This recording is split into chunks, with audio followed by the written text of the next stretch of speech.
Okay guys, hi, welcome back to my channel, and today I'm doing a different kind of video. This one's more serious, and as the title says, this is about how I found out my son is autistic. So I'm going to share a little bit with you guys about our journey so far. It's not been a very long journey so far, but you know, I'm going to share anyway. So my son Noah, he's 2. Well, no, by the time this comes out, he'll be 3. He's 3 tomorrow, so he's 2. But yeah, Noah's 2 and Noah has autism. And autism is, let me read the definition provided by the National Autistic Society. Autism is a lifelong developmental disability which affects how people communicate and interact with the world. And that is perfect. For my circumstances, that's a perfect definition. So Noah has autism and he was diagnosed age 2.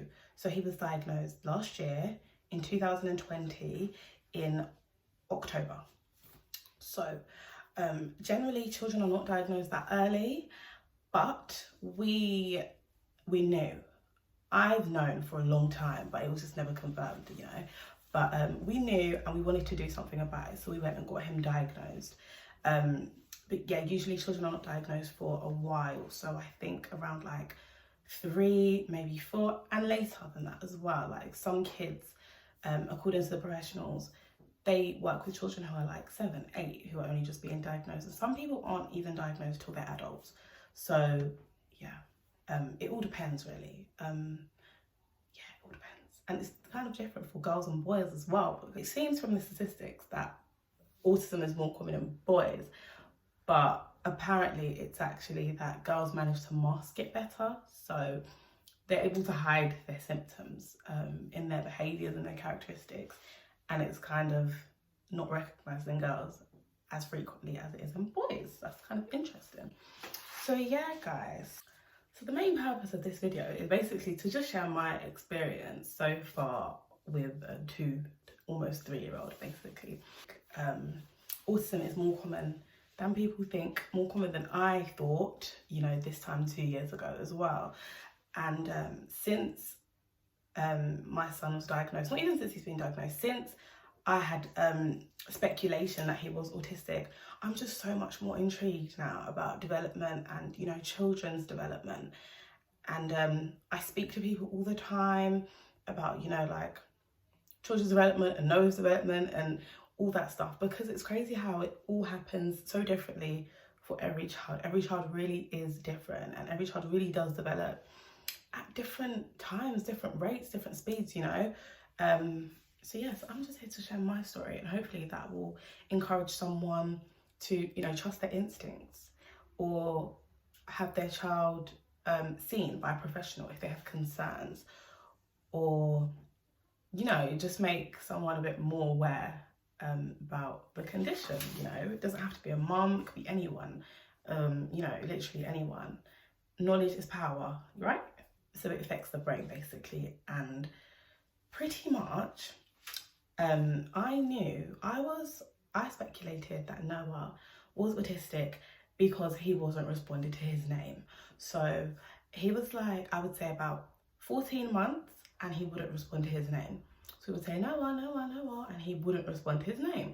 And it was a little bit concerning, and people would pick up on it. People would pick up on it all the time, and it annoyed me that people picked up on it, because I picked up on it, but I wasn't sure what was going on. I just thought, okay, why does everyone want my son to respond? Like, he doesn't want to respond, leave him alone sort of thing. But I think deep down I knew that something was different about Noah, but I wasn't sure, and it was really early. So this was at like age 1.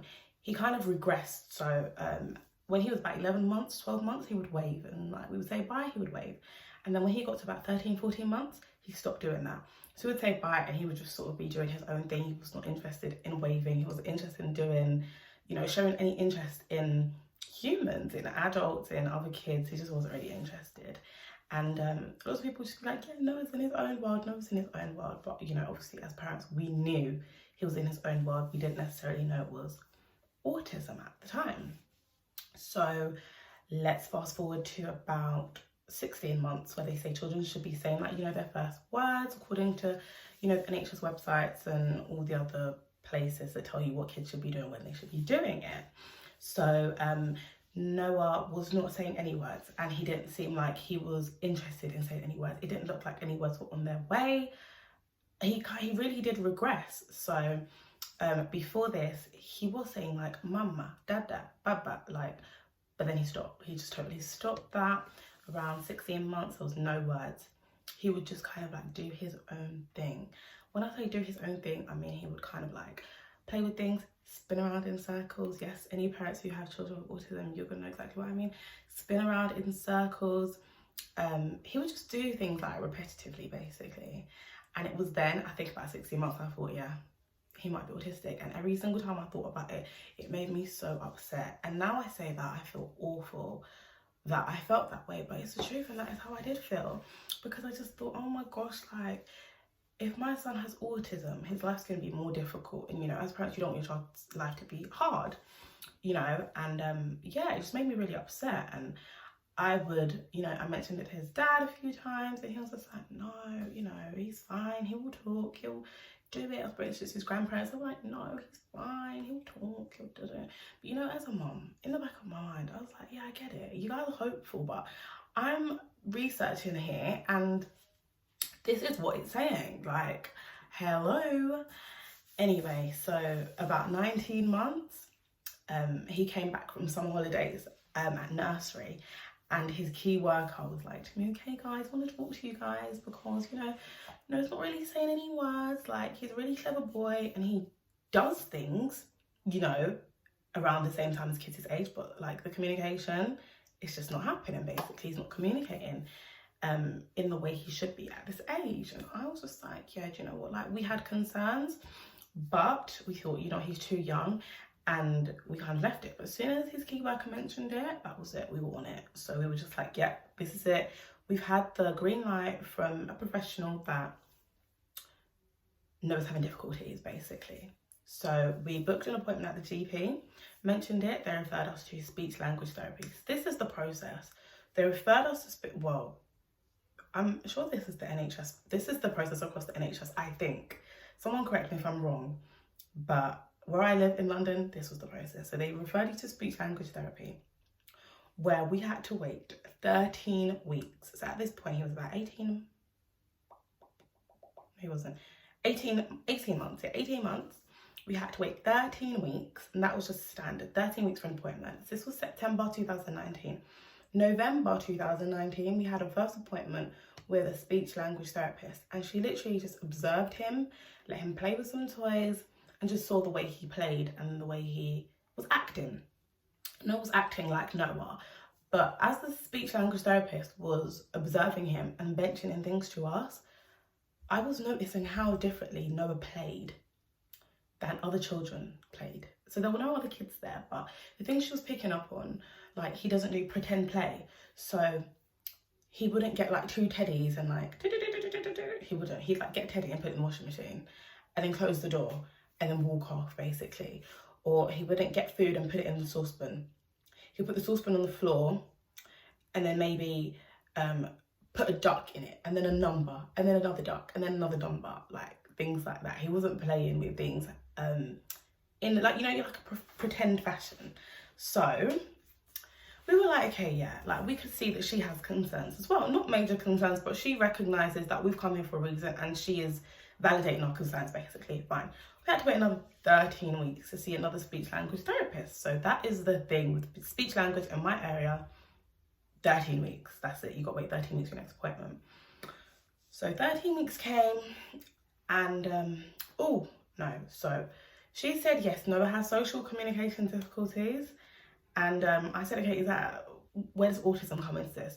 She said, if you want him to be assessed for autism, he will have to go on a waiting list to see a paediatrician within the child development team. So we said, yeah, great, we want to get on the waiting list. You know, he needs to be assessed, basically.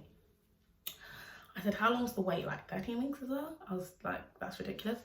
She said to me, the wait is a year to a year and a half for Noah to be assessed.